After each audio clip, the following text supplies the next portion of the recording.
Salam luar biasa dahsyat. Halo sahabat semua, bertemu lagi dengan saya Rizal dalam channel Analisa. Hari ini kita akan meneruskan pembahasan sebuah dokumen mengenai arah kebijakan dan kondisi pembiayaan perekonomian kita di tahun 2025. Sebelum masuk ke dalam materi, mari kita mulai dengan sebuah pemahaman. Beberapa waktu yang lalu, saya menganalisis bagaimana pikiran manusia merespon proses mempelajari keahlian teknis yang baru. Misalnya, keahlian membaca data statistik ekonomi. Pada awalnya, deretan persentase dan grafik tersebut tampak membingungkan dan tidak beraturan. Pikiran kita mungkin merasa kelebihan informasi, tetapi begitu kita mengenali struktur dasarnya dan memahami pola sebab akibatnya, kita secara sadar bisa membaca kondisi perekonomian dengan sangat akurat dan membuat keputusan bisnis yang terprediksi. Hari ini, kita akan membahas struktur data yang lebih besar menjadi lebih terperinci. Kita akan mempelajari mengenai dinamika intermediasi 2025 agar kamu mendapatkan pola pikir yang tepat mengenai kondisi ekonomi saat ini. Mari kita mulai. Banyak orang langsung merasa pesimis ketika mendengarkan kata tekanan atau transisi dalam ekonomi. Mari kita ubah perspektif tersebut. Kita akan melakukan pembahasan yang menggarisbawahi bagaimana kita harus menyesuaikan diri atau menavigasi tekanan daya beli masyarakat, persepsi risiko, dan transisi struktural. Jadi, ketika kamu melihat situasi ini, kamu bukan sedang melihat kemunduran ekonomi, melainkan kamu sedang mengamati proses di mana perbankan dan pelaku usaha itu melakukan penyesuaian strategi agar sistem keuangan menjadi lebih solid dan aman. Data menunjukkan bahwa kredit UMKM mengalami kontraksi. Kamu mungkin berpikir bahwa perbankan menahan dana karena mereka tidak ingin mendukung pengusaha kecil. Mari kita lihat niat yang sebenarnya. Standar penyaluran kredit yang menjadi lebih ketat, khususnya pada plafon dan jangka waktu, ditetapkan oleh bank dengan niat utama untuk melindungi dana pihak ketiga atau dana masyarakat dari potensi gagal bayar yang disebabkan oleh melemahnya permintaan dan daya beli masyarakat. Di sisi lain, tantangan pada ekonomi syariah dan hijau disebabkan oleh banyak dana yang tinggi serta infrastruktur data iklim yang belum efisien. Jika bank memaksakan untuk menyalurkan kredit tanpa infrastruktur data iklim yang terukur, konsekuensinya adalah peningkatan risiko sistemik yang justru akan mengurangi atau merugikan stabilitas perbankan nasional. Mari kita lanjutkan. Terkadang, kita hanya berfokus pada keluhan di satu sektor bisnis tertentu, padahal kita harus melihat keseluruhannya. Dalam kutipan yang ada di sini, sangat jelas, keseimbangan sektor UMKM, ekonomi hijau, dan ekonomi syariah adalah persyaratan mutlak untuk pemulihan struktural. Mengapa penguatan ekosistem dan literasi itu sangat krusial?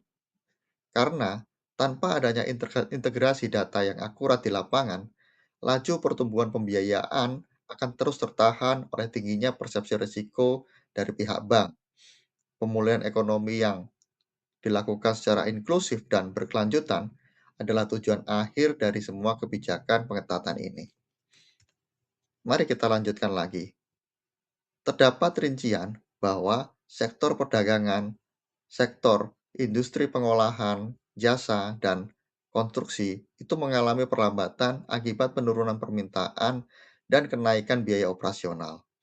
Orang awam mungkin akan menyimpulkan bahwa seluruh sektor usaha di Indonesia sedang menurun. Namun, faktanya, data menunjukkan adanya anomali positif. Sektor real estate, pertanian, transportasi, dan akomodasi justru tetap mencatat pertumbuhan yang ditopang secara penuh oleh realisasi program pemerintah. Perbankan memperketat standar kredit mereka, murni sebagai respon taktis terhadap kenaikan risiko kredit pada segmen mikro dan menengah, bukan karena sentimen negatif terhadap para pengusaha. Sekarang, mari kita membahas tentang perbankan syariah. Kita sering menuntut lembaga keuangan untuk terus melakukan ekspansi tanpa batas.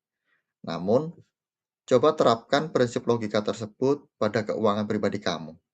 Apakah kamu akan menyalurkan uang kamu secara agresif jika biaya untuk mendapatkan dana tersebut sangat tinggi? Tentu kamu akan sangat selektif. Itulah tepatnya yang dilakukan pada perbankan syariah saat ini. Dana pihak ketiga itu tumbuh kuat di angka 10,19% dan rasio likuiditas tercatat sebesar 26,55%, yang berarti bank memiliki banyak uang.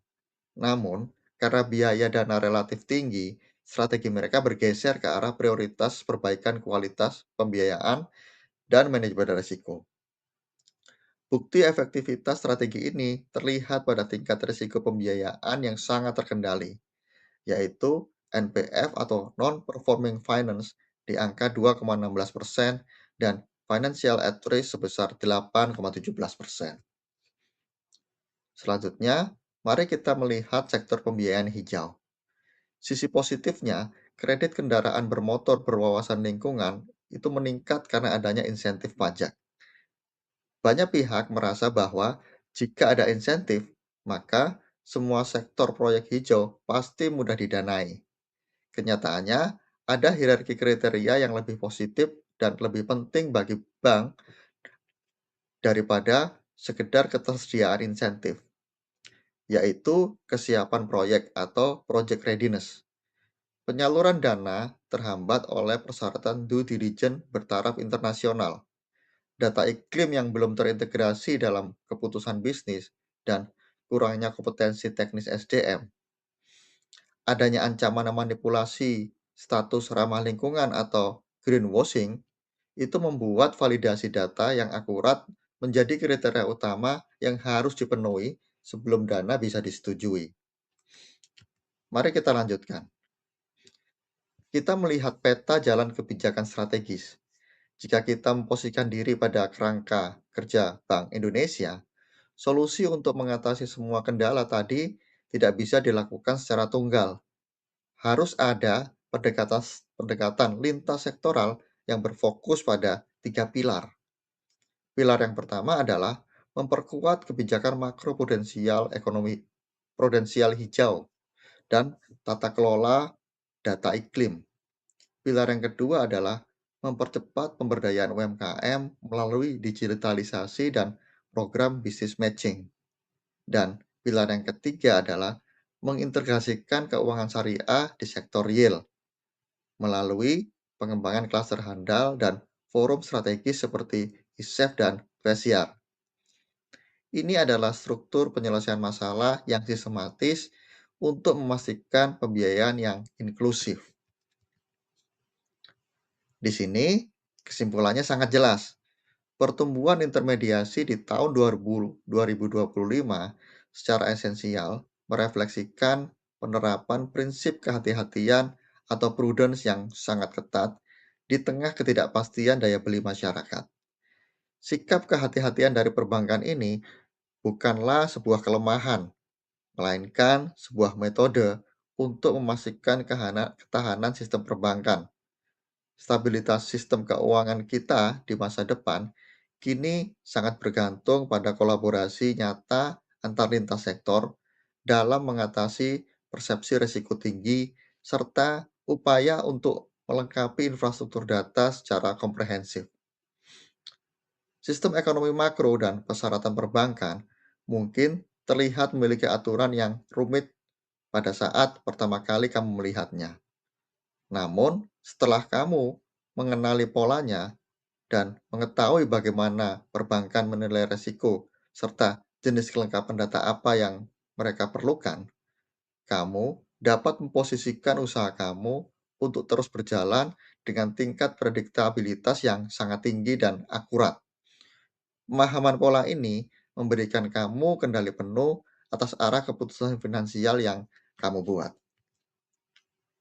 Jika analisis terperinci ini memberikan struktur pemahaman yang baru bagi kamu, pastikan kamu menekan tombol like pada video ini.